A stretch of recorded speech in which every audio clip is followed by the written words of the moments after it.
ನಮಸ್ಕಾರ ಸ್ನೇಹಿತರೆ. ಕಾಮಧೇನು ಮುದ್ರೆ, ಸುರಭಿ ಮುದ್ರೆ, ಬೇಡಿದ್ದನ್ನೆಲ್ಲ ಕೊಡುವಂತಹ ಮುದ್ರೆ ಅಂತ ಹೇಳ್ತಾರೆ. ಅಷ್ಟು ಪ್ರಯೋಜನಕಾರಿಯಾದಂಥದ್ದು ಈ ಸುರಭಿ ಮುದ್ರೆ. ಲಾಸ್ಟ್ ವಿಡಿಯೋದಲ್ಲಿ ಇದ್ರ ಬಗ್ಗೆ ತಿಳಿಸಿದ್ದೆ. ತುಂಬ ಜನ ಕನ್ಫ್ಯೂಷನ್ ಆಗಿದೆ, ಹೇಗೆ ಮಾಡೋದು ಗೊತ್ತಾಗ್ತಿಲ್ಲ, ಮತ್ತೆ ತೋರಿಸಿ ಅಂತ ಹೇಳಿದರೆ ಈ ವಿಡಿಯೋದಲ್ಲಿ ಮತ್ತೆ ಸುರಭಿ ಮುದ್ರೆಯನ್ನು ಹೇಗೆ ಮಾಡೋದು ಅಂತ ತಿಳಿಸ್ತಾ ಇದ್ದೀನಿ ನೋಡಿ. ಆರಾಮಾಗಿ ಕೂತ್ಕೊಂಡು ಬೆಳಗ್ಗೆ ಅಥವಾ ಸಂಜೆ ಈ ಮುದ್ರೆಯನ್ನು ಅಭ್ಯಾಸ ಮಾಡಿ. ತುಂಬಾ ಒಳ್ಳೆಯದು. ಗ್ಯಾಸ್ಟ್ರಿಕ್ ಇದ್ದರೆ, ಆ್ಯಸಿಡಿಟಿ ಇದ್ದರೆ, ಅಥವಾ ವಾತ ಪಿತ್ತ ಕಫ ಏನಾದರೂ ಬ್ಯಾಲೆನ್ಸ್ ಆಗಿಲ್ಲ, ಅದರಲ್ಲಿ ವ್ಯತ್ಯಾಸಗಳಿದೆ ಅಂದರೆ ನೀವು ಇದನ್ನು ಮಾಡಿ. ಯಾಕೆಂದರೆ ಇದು ತ್ರಿದೋಷ ನಿವಾರಣೆ ಮಾಡುವಂತಹ ಒಂದು ಮುದ್ರೆ. ಡೈಜೆಷನನ್ನು ಇಂಪ್ರೂವ್ ಮಾಡುತ್ತೆ. ಮಧುಮೇಹಿಗಳಿಗೆ ತುಂಬಾ ಒಳ್ಳೆಯದು. ಹೇಗೆ ಮಾಡೋದು ಅಂತಂದರೆ ನೋಡಿ, ಹೀಗೆ ಸ್ಟಾರ್ಟಿಂಗಲ್ಲಿ ಕನ್ಫ್ಯೂಷನ್ ಆಗುತ್ತೆ, ಬಟ್ ಟ್ರೈ ಮಾಡಿ, ಬರುತ್ತೆ ನೋಡಿ. ಬಲಗೈ ಉಂಗುರದ ಬೆರಳನ್ನು ಎಡಗೈ ಕಿರುಬೆರಳಿಗೆ ಟಚ್ ಮಾಡಿದ್ದೀನಿ. ಬಲಗೈ ಕಿರುಬೆರಳನ್ನು ಎಡಗೈ ಉಂಗುರದ ಬೆರಳಿಗೆ ಟಚ್ ಮಾಡಬೇಕು. ನಂತರ ಬಲಗೈ ಮಧ್ಯದ ಬೆರಳನ್ನು ಎಡಗೈ ತೋರ್ಬೆರಳಿಗೆ ಟಚ್ ಮಾಡಬೇಕು. ಎಡಗೈನ ಮಧ್ಯದ ಬೆರಳನ್ನು ಬಲಗೈನ ತೋರ್ಬೆರಳಿಗೆ ಟಚ್ ಮಾಡಬೇಕು.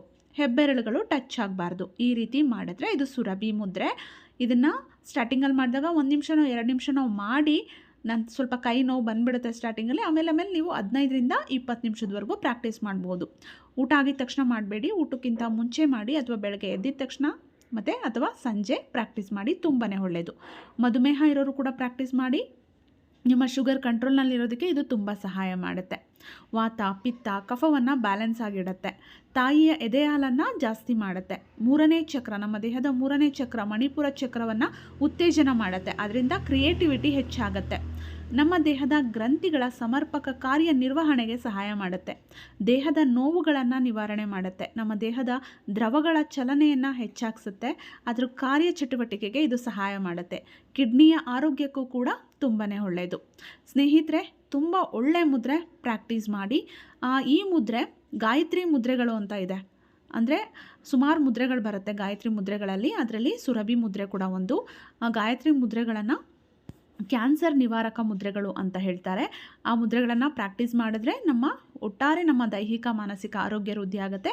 ಜೊತೆಗೆ ತುಂಬ ಜನ ಆ ಮುದ್ರೆಗಳನ್ನು ಅಭ್ಯಾಸ ಮಾಡಿ ಕ್ಯಾನ್ಸರನ್ನು ಗುಣ ಮಾಡ್ಕೊಂಡಿದ್ದಾರೆ ಅಂತ ಕೂಡ ಇದೆ.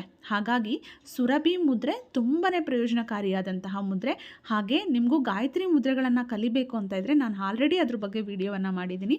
ಡಿಸ್ಕ್ರಿಪ್ಷನ್ ಬಾಕ್ಸಲ್ಲಿ ಲಿಂಕನ್ನು ಹಾಕಿರ್ತೀನಿ, ಚೆಕ್ ಮಾಡಿ, ಕಲ್ತ್ಕೊಳ್ಳಿ. ತುಂಬ ಸುಲಭವಾಗೇ ಇದೆ. 1-2 ದಿನ ಪ್ರಾಕ್ಟೀಸ್ ಮಾಡಿದ್ರೆ ಆರಾಮವಾಗಿ ಬಂದುಬಿಡುತ್ತೆ. ಸುರಭಿ ಮುದ್ರೆ ಕೂಡ ಅಷ್ಟೇ, ಮಾಡೋದಕ್ಕೆ ಕಷ್ಟ ಅನಿಸುತ್ತೆ, ಬಟ್ ತುಂಬ ಒಳ್ಳೆಯ ಮುದ್ರೆ.